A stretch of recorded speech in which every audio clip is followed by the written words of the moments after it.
하나님 말씀 누가복음 2장 11절입니다. 누가복음 전체 2장 전체를 살펴봤으면 좋겠는데 시간이 없기 때문에 대표로 2장 11절 말씀만 함께 받들어 읽습니다. 시작. 오늘 다윗의 동네에 너희를 위하여 구주가 나셨으니 곧 그리스도 주시니라. 아멘. 성탄절 크리스마스 하면 전혀 기독교인이 아닌 사람들도, 예수님을 알지 못하는 사람들도 기뻐서 전 세계가 큰 명절로 지킵니다. 그리고 많은 경우에 왜 기뻐하는지도 모르고 그저 선물을 주고받으며, 물론 선물 주고받는 거 좋습니다. 계제에 그냥 핑계겸에 평소에 참 고마워하던 분들에게 표시하는 것 좋아요. 그러나 주님을 알지 못하는 사람들은 사실은 별 의미가 없어요. 왜 기뻐해야 될 아무런 이유가 없는 것 같아요. 정말 이 성탄절이 기쁘고 즐거운 것은 우주 만물을 지으신 하나님께서 여러분과 저를 위해서 인간의 몸을 입고 세상에 오셨다는 것, 그 예수님이 이 세상에 오심으로 우리가 죄 용서함 받고 구원받아 하나님의 자녀가 되고 천국에 갈 수 있는 길이 마련되었다는 것, 이것 때문에 기쁘고 즐거운 줄 믿습니다. 우리가 어렸을 때처럼 이제 우리가 장성해서도 어린아이 때처럼 그 성탄절 돼서 들뜬 기분으로 그냥 마음만 들떠서 이렇게 지나면 안 되겠어요. 이런 성탄절을 맞이하면서 성탄절의 의미가 무엇인가, 그리고 이제 한 해 한 해 나이가 들어가면서 성탄절을 통해서 내가 새롭게 마음을 다져야 될 것이 무엇인가를 생각하고 넘어갔으면 좋겠습니다. 오늘 성경 전체에서 예수님의 탄생 기사를 다룬 것은 딱 두 책이에요. 마태복음과 누가복음 뿐입니다. 그 중에서 누가복음은, 이 누가는 자기 직업이, 생업이 뭐라고 그랬죠? 의사였어요.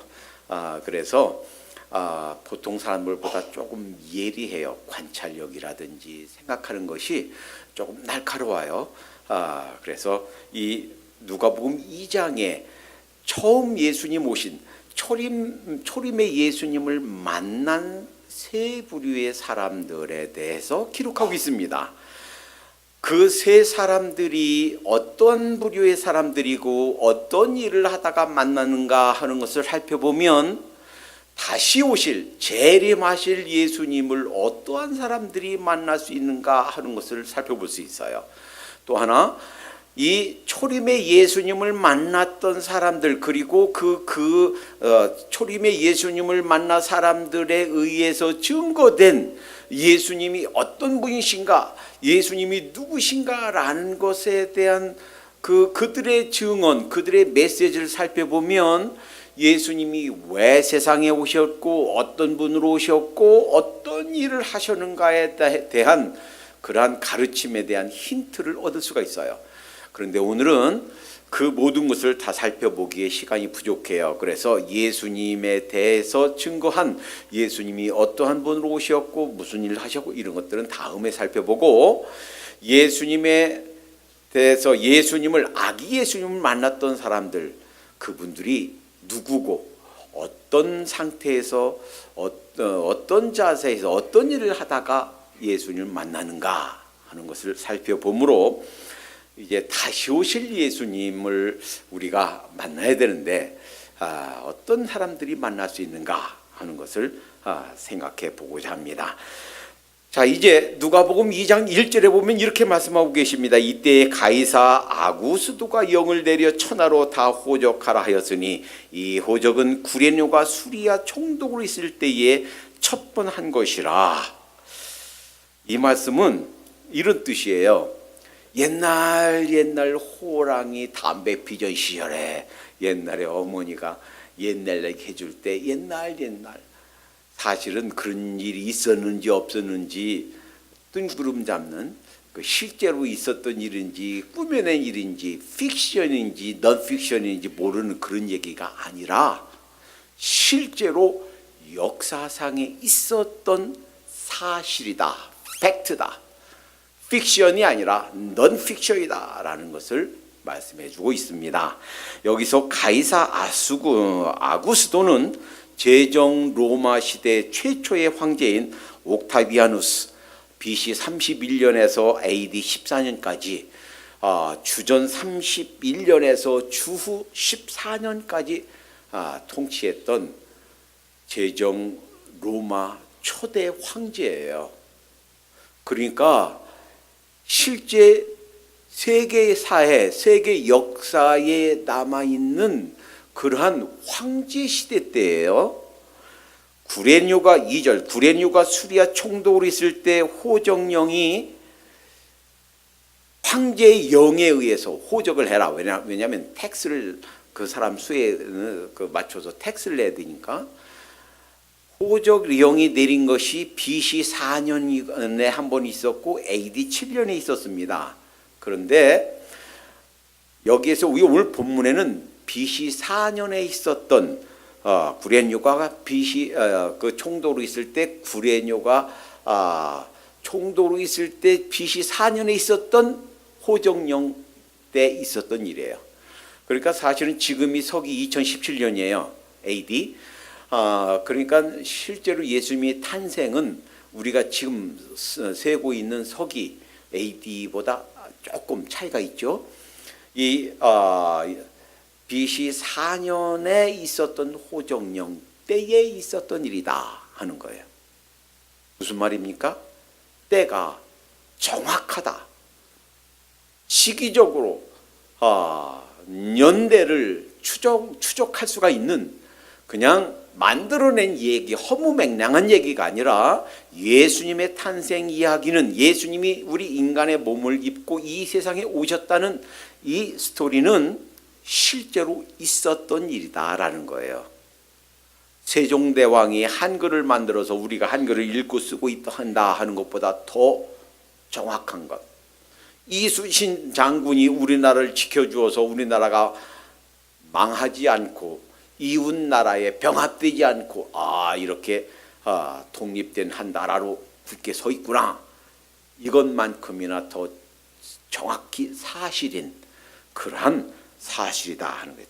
때가 정확해요. 오늘 본문에 오늘날 다윗의 동네에 그래서 다윗의 동네 예수님이 태어나신 것은 태어나기 오래 전부터 한두 번도 아니고 여러 번 태어나실 장소를 예언하셨고 그대로 오셨습니다. 유대 베들레헴이에요. 그러니까 시간과 장소가 정확합니다. 4절부터 5절 요셉도 다윗의 집 족속 인구로 갈릴리 나사렛 동네에서 유대를 향하여 베들레헴이라 하는 다윗의 동네로 그 정운한 마리아와 함께 호적하러 올라가니 BC 4년에 호적해라 하는 로마 황제가 명을 내리니까 이 예수님을 낳은 마리아와 그 육신의 아버지 어머니 요셉과 마리아가 그 예수님 낳은 유대 베들레헴으로 호적하러 갔다가 예수님 낳았단 말이에요. 장소도 시간도 실제로 있었던 그러한 실제 스토리다. 가상의 이야기가 아니다라는 거예요. 자, 그러면 예수님을 만났던 오늘 누가복음에 나오는 세 부류의 사람들, 어떤 사람들이 무엇하다가 예수님을 만났는가?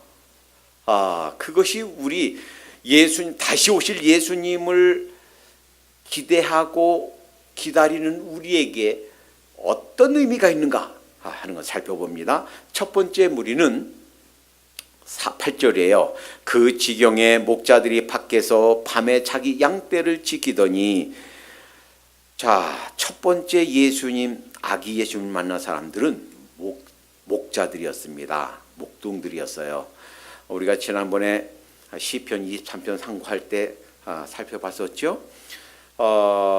이제 여름철이 되면 봄 되고 여름철이 되면 멀리까지 산 넘고 물 건너 멀리까지 목자들이 양떼를 몰고 가요. 그러나 이제 추운 이제 11월, 12월, 1월 이게 추운 겨울이 다가오면 자, 그 멀리까지 가지 않습니다. 가까이에 동네 가까운 데다가 모아놓고 거기에는 돌로 다 미쳐져 있어요. 그리고 그 문이 되는, 거기 왔다 갔다 하는 문이 되는 그곳에는 목자가 밤새 지키고 있습니다. 그래서는 이 목자들은 24시간 양떼를 떠날 수가 없어요. 양떼를 지킵니다. 그들에게 먹을 것을 주고 마실 것을 마시게 하고, 그리고 그들에게 애로사항이 있으면 해결해 주고, 그들에게 위험이 되는 어떤 짐승들이 오면 보호해 주고. 자, 그날도 그래서 이제 겨울철이 돼서 그 양떼들을 모아놓고 그날도 밖에서 자고 있었단 말이에요. 지키고 있었단 말이에요. 그때 천사들이 나타나서 이 하나님의 아들 메시아 아기 예수님이 탄생한 것을 알려줍니다.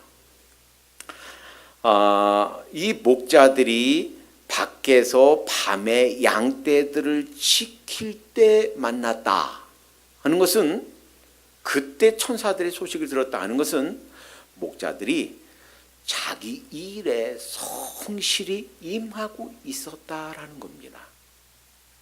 예수님께서 12제자를 뽑으실 때도 그랬어요. 12제자들 중에 모두 다가 성실히 자기 일에 임할 때 그들을 뽑으셨습니다. 하나님께서 구약에서 하나님의 일꾼들을 뽑을 때도 그냥 주색잡기에 놀고 있고 그냥 엉허랑방탕하고서 있는 그런 사람을 뽑아서 쓰신 적이 한 번도 없어요. 구약에 있는 모든 하나님의 사람들도 무언가 자기들 일에 열심히 매진하고 있을 때, 성실히 그들의 일에 임하고 있을 때 들어서 쓰셨다라는 겁니다. 벤자민 프랭클린은 많이 배우지 못했지만 미국 역사에 지울 수 없는 아주 대단한 인물이에요. 제 기억에 아마 페리침도 천둥 번개 칠 때 페리침도 그 사람이 발명했지요 아마. 그리고 미국을 세우는데, 미국을 나라로 세우는데 기여했고, 또 미국이 나라로 세워지고 나서 첫 번째 이제 외교관, 미국 대사로 유럽의 각국 정상들을 만나고 했던 사람이에요. 이 사람이 평생 좌우명으로 가지고 있었던 이 말씀이 잠언에 있는 말씀입니다. 그리고 그 부모가 비록 그 가정은 좀 힘들었어요. 2번 결혼했고 3번 이혼했고, 가정은 참 어려웠지만 그 개인은 평생 성실하게 자기 일에 집중했고 많은 업적을 남겼던 사람입니다. 그런데 그가 평생 좌우명으로 가지고 있었던 말씀이 잠언 22장 29절이에요. 내가 자기 사업에 근실한 사람을 보았느냐? 이러한 사람은 왕 앞에 설 것이요 천한 자 앞에 서지 아니하리라. 그러니까 주어진 일, 그것이 생업이 됐든 그것이 직장, 직업이 됐든 자기에게 주어진 일에 성실하는 자, 하나님께서 기뻐하시는 자는 이런 성실히 자기 일에 임하는 자예요. 자기에게 맡겨진 일, 자기에게 주어진 일, 그것은 만약에 그것이 생업이라면 사실은 그게 천직이에요. 하나님께서 주신 직업이에요. 직장이라면 그 직장은 하나님께서 주신 거예요. 어쩌다가 내가 정했다라고 생각하지 마세요. 하나님께서 허락하신 거예요. 그래서 그 일에 성실할 때 하나님께 기뻐하시고 하나님께 그를 통해서 영광 받으시는 줄로 믿습니다. 그것이 학생이면 공부하는 일, 사업체 운영하는 일이면 사업하는 일, 또 직장이면 직장일. 대개는요, 왜 이 잘 나가다가 삐끗하냐면 자기 주어진 일에, 사업이면 사업, 직장이면 직장, 그 공부하는 일이면 공부하는 일, 그것에 집중하면 별 문제가 없는데 조금 좀 안정이 되고 돈이 모아지고 조금 여유가 생기면요, 또 많은 사람들이, 저도 많이 봤어요. 미국에서 도박에 손을 대고 주식에 손을 댔다가 다 날리고 그저 주색 잡기에 조금 건강하면 주색 잡기에 그냥 건강과 시간과 돈을 다 써버리고, 어떤 사람은요 너무 취미생활에 집중해서 직장도 가정도 사업도 취미생활 하느라고 다 희생하는 분들도 봤어요. 취미가 그렇게 좋으면 아마 생업을 바꾸는 것이 어떨까. 취미 그것을 생업으로 바꾸면 어떨까. 취미생활 좋지만 여유 가는 건 좋지만 그것 때문에 생업에 지장을 준다면 그건 좀 문제가 있지 않겠는가 하는 거예요. 데살로니가 전서 4장 11절 12절에 보면 이런 말씀이 있어요. 또 너에게 명하는 것 같이 조용히 자기 일을 하고 너희 손으로 일하기를 힘쓰라. 이는 외인에 대하여 단정히 행하고 또한 아무 궁핍함이 없게 하려 함이라. 내가 일 않고 있으면 궁핍하게 되지요. 그리고 또 그러게 되면 나로 인해서 다른 사람에게 어려움이 될 수 있단 말이에요. 그래서 그 말씀 바로 다음에 보면 데살로니가서 전서 4장 16절 주께서 호령과 천사장의 소리와 하나님의 나팔로 치니 하늘로조차 강림하시리니 그리스도 안에서 죽은 자들이 먼저 일어나고 이렇게 말씀하신단 말이에요. 그러니까 주님, 다시 오실 주님, 재림의 주님을 맞이하는 우리가 살아야 될 바른 태도는 그 목자들이 양친 일에 성실히 집중했던 것처럼 우리에게 주어진 일 한눈 팔지 말고 또 방탕하지 말고 우리에게 주어진 일에 성실히 매진하는 것, 그것이 주님을 맞는 재림의 주님을 맞이하는 바른 자세인 줄로 믿습니다. 두 번째 종류의 사람은 22절에 나와요. 22절부터 24절. 22절에 보면 이 아기 예수님을 이제 모세의 법대로 결례를 행하려고 하는 모습이 나옵니다. 22절에 모세의 법대로 결례의 날이 참에 아기를 데리고 예루살렘에 올라가니, 그러니까 출애굽기 12장에서 하나님께서 유월절을 제정해 주셨습니다. 그러니까 출애굽하면서 10가지 재앙 중에서 마지막 재앙이 장자를, 초태생을 죽이는 죽음의 재앙이었어요. 짐승이든 사람이든 장자는 다 죽이는데 하나님께서 그 양을 잡아서 문설주에 그 피를 바르고 집 나오지 말고 그 집 안에서 양고기를 구워 먹으라 하는 그런 명령을 주셨단 말이에요. 그러면 죽음의 천사가 그 피를 보고 그 집은 죽음의 천사가 들어가지 않고 죽이지 않고 넘어가겠다.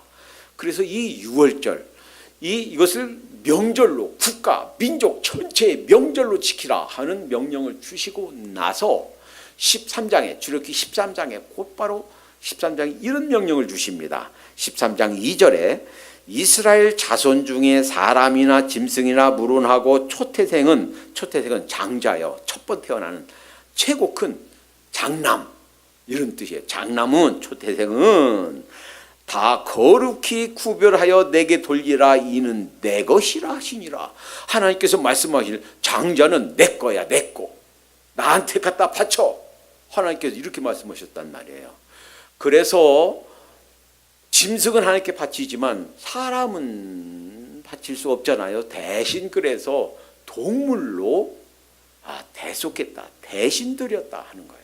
그래서는 예수님의 육신의 부모인 요셉과 마리아도 예수님이 장자이기 때문에 그 짐승을 드려서 하나님께 드리는 그 결례를, 그 법을 준수하려고 예루살렘에 올라갔단 말이에요.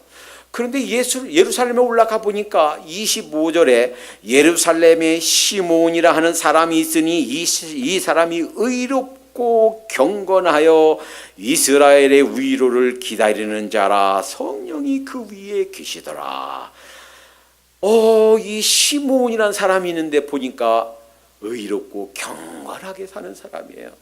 여기에 성경에서 의롭다 하는 것은 죄를 하나님 앞에 용서받고 고백하고 또 그 죄를 멀리하려고 애쓰고 죄를 버리려고 죄를 떠나려고 애쓰고 정직하고 바르게 하나님과 사람 앞에 부끄러움이 없이 살려고 하는 모습을 나타냅니다. 그리하여 이스라엘의 위로 약속된 메시아예요. 하나님께서 언약된 그런 메시아, 그 메시아를 기다리면서 살았던 사람이더라 하는 거예요. 그 사람이 예수님을 만났습니다. 여러분, 당시에요, 예수님이 태어났을 당시에 사실은 하나님을 가장 열심히 섬긴다, 누구보다도 하나님을 열심히 섬긴다 자부하는 사람들이 있었어요. 제사장들이 있었고요, 서기관들은 누구냐? 성경을 필사하는 사람들이에요. 서기관들이 있었고요, 그리고 바리새인들이 있었어요. 열심당원들이 있었습니다. 하나님을 제일 잘 섬긴다고 자부하는 사람들이 있었어요. 그러나 그들은 예수님을 만나지 못했습니다. 왜 그런가요?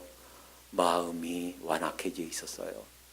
하나님을 향해서 정말 낮은 마음으로 자기들의 죄를 하나님 앞에 인정하고 겸손한 마음으로 하나님을 맞아들이는, 그 하나님께서 보내신 메시아를 맞아들이려는 그러한 겸양이 없었단 말이에요.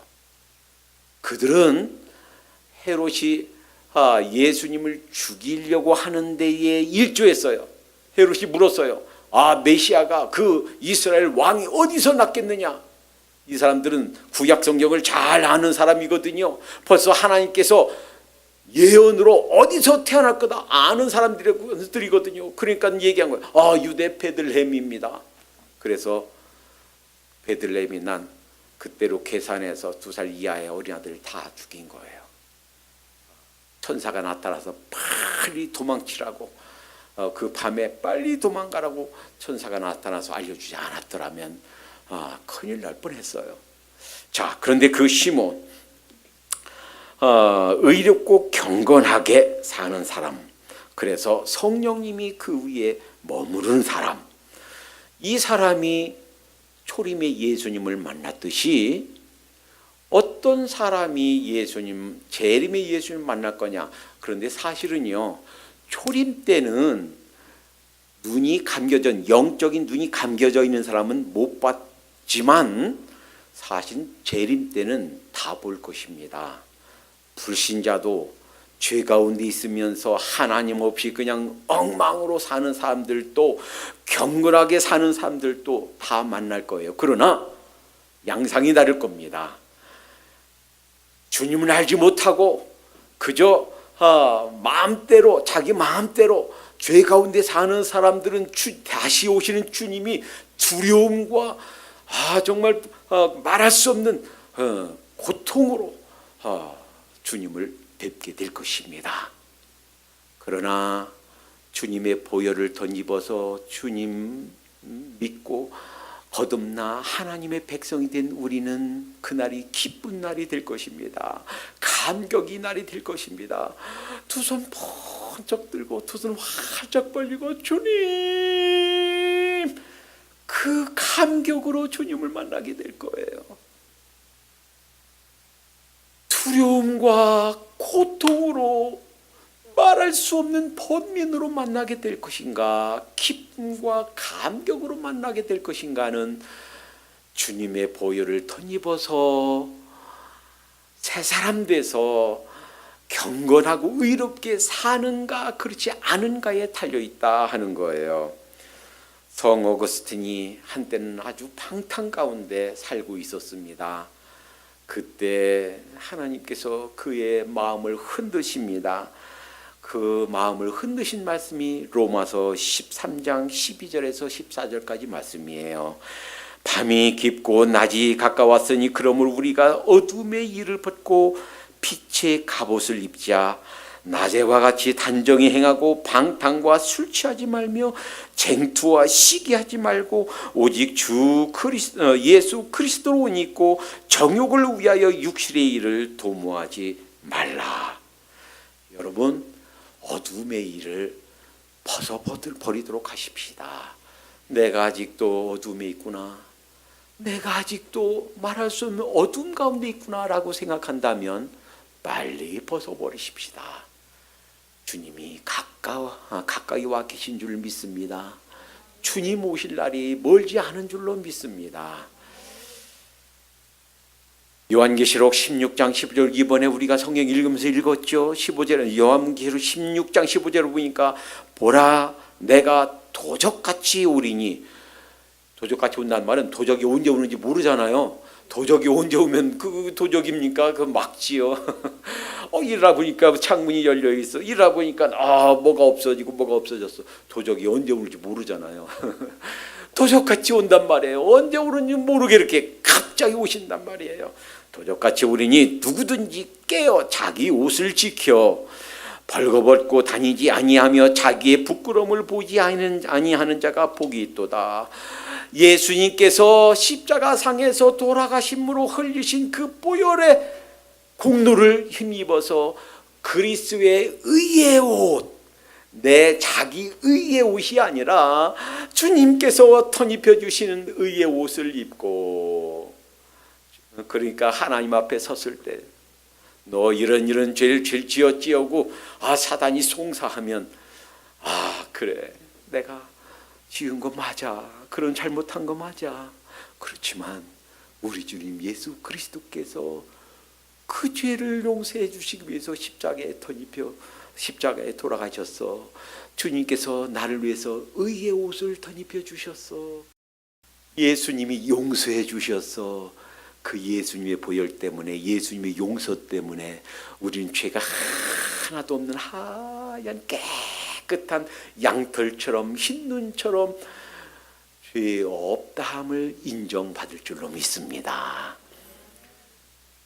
뿐만 아니라 계시록 19장 8절에 보면 이 세마포는 성도들의 옳은 행실이라 그랬어요.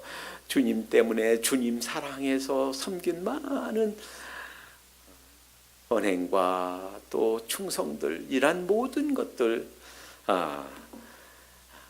세마포예요. 우리가 벗고 있으면 얼마나 창피해요. 그런데 참 멋진 옷 입고 있으면 옷이 날개다 그러잖아요. 잘 입고 있으면. 그래서요, 너무 누추하게 입으면 안 돼요. 그래서 저희 둘째 누님이 사업해요. 큰 손은 아닌데 작은 손보다 조금 큰 손이에요. 그래서 전국에 매장이 몇 개 있고, 전국에 이런 이렇게 그 음식도 넣고 입찰하는데, 이번에 대전에 입찰하는데 떨어졌대요. 그래서 말씀드렸어요. 누나, 너무 아끼는 것도 좋지만 저희 누나가 그렇게 좀 벌었어도 너무 그냥 수수하게 입고 다니세요. 그래서 누나, 잠깐 만나더라도 우리 사람들 인간관계 할 때는 머리도 좀 잘 하고 옷도 단정하게, 그 구두도 잘 신고, 잘 칠할 것도 좀 잘 칠하고 만나세요. 왜냐하면 그냥 대충 나는 수상한 게 좋다고 대충 가면 상대방은 나를 무시해서 이렇게 대충 오고 나왔나 하고 생각한단 말이에요. 그러니까 할 수 있는 한, 그렇다고 뭐 사치하라는 얘기는 아니지만 단정하고 그래도 좀 품위 있게, 그래서 옷이 그 날개다 하는 말이 정말이에요. 그래서 아무렇게 입고 하면 그냥 한번 생각해 보세요. 슬리퍼 질질 끌고 백화점에 오면 그 사람 점원도 쳐다보지도 않아요. 그러니까 대충 하고 가면 나를 무시해 주세요, 저를 밟아 주세요 하는 것과 똑같단 말이에요. 필요한 때는, 또 대인관계 할 때는 좀 단정히 꾸밀 것도 필요해요. 그런데 주님 앞에 설 때에 그렇게 우리가 헐벗고 벌거벗고 있다면 얼마나 부끄럽겠어요. 우리를 가려줄 세마포, 옷이 날개인데 그 날개 옷을 입는 것이 뭔가? 주님을 위해서 우리가 한 선한 행실, 주님의 이름으로 했던 모든 아름다운 선행들, 이것이 우리의 부끄러움을 가려주는 또한 옷이 된다는 거예요. 시몬처럼 그렇게 의롭고 경륜하게 살면서 방탕하지 말고 죄에 빠져 살지 말고 그저 그냥 엎드러진 채로 누웠다 쉬었다가 이렇게 하고 그냥 누워있지만 말고 벌떡 일어서서 나대처럼 단정하게 씻을 거 씻고 하나님 앞에 정말 옥해서 여밀 거 여기고 정말 주님 앞에 바르게 살도록 하십시다. 시므온처럼 그래서 부끄러움이 없이 그렇게 살도록 하십시다. 세 번째 사람이 있어요. 세 번째 사람은 36절 38절에 보니까 또 아셀 지파 바누엘의 딸 안나라 하는 선지자가 있어 나이 매우 늙었더라. 그가 출가한 후 7해 동안 남편과 살다가 과부된 지 84년이라. 이 사람이 성전을 떠나지 아니하고 주 아래 금식하여 기도함으로 섬기더니 마침 이때에 나와서 하나님께 감사하고 예루살렘의 구속됨을 바라는 모든 사람에게 이 아기에 대하여 말하니라.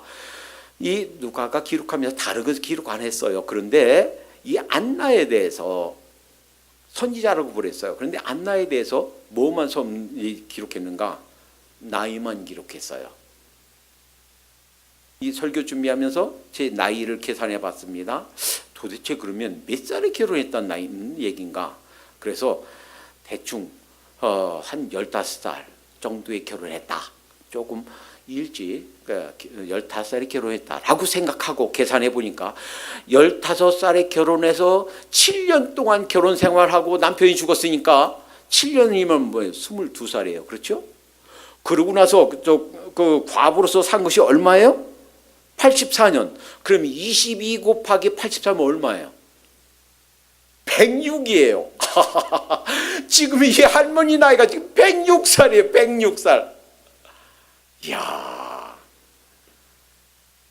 그래서 만약에 그래도 한 20세 정도는 결혼했겠지라고 해서 20살로 잡으면 20살 플러스 7년이니까 27 플러스 84니까 얼마예요? 111살. 이 할머니 나이가 111살이에요. 한번 생각해 보세요. 아마 지금 111살이면 지금 아마 기네스북에 올라가네 안 올라가네 할 거예요. 그런데 111살의 그 나이에 뭐 기력이 있어도 무슨 기력이 있겠어요? 일을 할 수 있다면 어떤 일을 할 수 있겠어요? 그런데 이분이 이 안나라는 이 선지자 이분이 106살이거나 15살에 결혼했으면 20살에 결혼했으면 111살이거나 111살인 분이 성전을 떠나지 않고 금식하며 기도했다 하는 얘기는 자기가 할 수 있는 자기 능력으로, 자기 힘으로, 자기 육체적인 힘으로, 자기 여건으로, 자기가 주어진 상황에서 자기가 할 수 있는 일에 충성스럽게 매진했다 하는 것인 줄로 믿습니다. 할 수 있는 것이 무엇이겠어요? 성전에 가서 주님 배웠고 기도하고 금식하고. 그러니까 주님을 만났던 사람들, 첫 번째는 자기 일에 성실했던 목자들, 시므온처럼 경건하게 바르게 살려고 늘 주님 앞에 자기를 살피면서 그렇게 살았던 사람, 그리고 그것이 어떤 일이 됐든 자기에게 주어진 사명, 자기에게 주어진 일에 충성을 다했던 사람, 이 사람들이 주님을 만났단 말이에요. 왜 주님이 오신 것이 이렇게 기쁘고 감사하고 이렇게 축제의 날인가? 사실은요, 이 예수님이 오신 것은 예수님 오신 이후로 죄송합니다. 예수님이 오신 이후로 은혜 시대, 교회 시대뿐만 아니라 모세 율법이 주어진 그 율법 시대에도 어떤 사람들이 세대주의예요. 어떤 사람들이 그렇게 얘기해요. 교회 시대, 예수님 오신 뒤로는 은혜 시대라서 그리스도의 보혈로 은혜로 구원받고, 예수님 오시기 전에는 율법 시대를 율법을 지켜서 구원받고. No way, 아니에요. 율법 시대에도 예수님을 믿는, 예수님의 보혈을 덧입어서 믿음으로 구원받는 줄로 믿습니다. 율법이 생겨난 것이 모세 때예요. 1444년 46년 이때 출애굽하고 그 율법이 주어졌는데, 율법 있기 후에도 율법 있기 전에도, 그러니까 아브라함 시대도 노아 시대도 아담 시대도 인류 전 시대에 모든 사람들이 그리스도의 보혈을 덧입어서 구원받게 되는 줄로 믿습니다. 은혜 시대든 율법 시대든 그 율법 이전 시대든 모든 전 세대 사람들이 그 죄를 용서받고 가림을 받고 하나님의 백성이 되는 비결은 바로 그리스도의 보혈 때문이에요. 이것을 위해서 오셨기 때문에 기쁜 날인 거예요. 그런데 그 예수님을 만난 사람들이 이런 세 부류의 사람들이었단 말이에요. 이분들처럼 그렇게 살도록 하십시다. 주어진 일에 충성하며 사십시다. 마태복음 25장은 세 가지 비유가 나와요. 비유는요, 어떤 이단들이 얘기하는 것처럼 그렇게 딱 자꾸 이것저것 떼다 붙이면 안 돼요. 비유는 푸는, 해석하는 원리가 있습니다. 모든 비유는 그 비유를 통해서 모든 것을 다 말씀하시려고 하는 것이 아니고, 어떤 한 가지 사실, 어떤 한 가지 가르침, 어떤 한 가지 진리를 강조해서, 그리고 아주 극적으로 그것을 가르쳐 주시기 위해서 비유를 쓰신 거예요. 이 마태복음 25장에 나온 세 가지 비유는 모두 다가 재림의 주님, 다시 오실 주님을 어떻게 준비하는가, 재림의 주님을 맞이할 사람 우리가 어떻게 살아야 되는가에 대한 말씀이에요. 첫 번째는 열처녀에 대한 비유입니다. 많은 사람들이 그 말씀하면서 설교하면서 가르치면서 15처녀는 기름을 준비했고 5처녀는 준비 못해서 그럼 기름이 뭐냐 이거다 저거다, 그럴 필요 없어요. 사실은요, 이 비유, 열처녀 비유는 주님께서 아예 풀어주셨어요. 그 말씀 마태복음 25장 13절에 보면, 그런즉 깨어있으라. 기름 준비야. 기름이 뭐냐 이것이 아니고 깨어있으라는 데 강조점이 있어요. 깨어있으라는 얘기예요. 기름 준비 못하면 깨어있지 못하다, 깨어있으라는 얘기예요. 그 얘기는 잠자지 말란 얘기예요. 로마서에서 성 어거스틴을 깨웠던 말씀처럼 잠자지 말라는 얘기예요. 이제 주님 오실 때가 가까웠으니 잠에서 깨란 얘기예요. 영적인 잠에서 깨란 얘기예요. 잠자고 있지 말란 말이에요. 죄에 깊이 물들어 있지 말란 말이에요. 두 번째 말씀은요, 달란트 비유예요. 그리고 그 달란트 비유에서 5달란트와 2달란트 받은 사람들은 똑같은 칭찬을 받았어요. 이렇게 말씀하십니다. 그 5달란트, 2달란트 맡은 그 청지기에게 그 주인이 이르되 잘하였도다 착하고 충성된 종아, 내가 작은 일에 충성하였으면 내가 많은 것으로 내게 맡기리니 네 주인의 즐거움에 참여할지어다 하고. 그러니까 주님께서 다시 오실 때는요, 우리를 셈한다고요. 내가 너에게 맡긴 내 육체, 내가 너에게 맡긴 시간들, 내가 너에게 맡긴 재물들, 내가 너에게 맡긴 그 생업들, 내가 너에게 맡긴 내 자녀들 어떻게 돌봤니? 어떻게 관리했니? 여러분, 지금 나라가 이렇게 어려운 가운데 있는데, 영적으로 침침한 가운데 있는데 나라를 위해서 기도해야 되겠어요? 문화 사업한다고, 문화 선교한다고 그렇게 야단이던 사람들, 나라가 영적으로 이렇게 침침한데 왜 한마디도 얘기 않고 잠잠하고 있는지 답답해요. 그 나라도 민족도 사실은 우리에게 맡겨주신 줄로 믿습니다. 어떻게 관리했니? 셈할 거예요. 셈한 날이 올 것이다. 이 5달란트 맡은 사람처럼, 2달란트 맡은 사람처럼 그렇게 성실하게 충성을 다했을 때 하나님께서 그 상금을 주신다.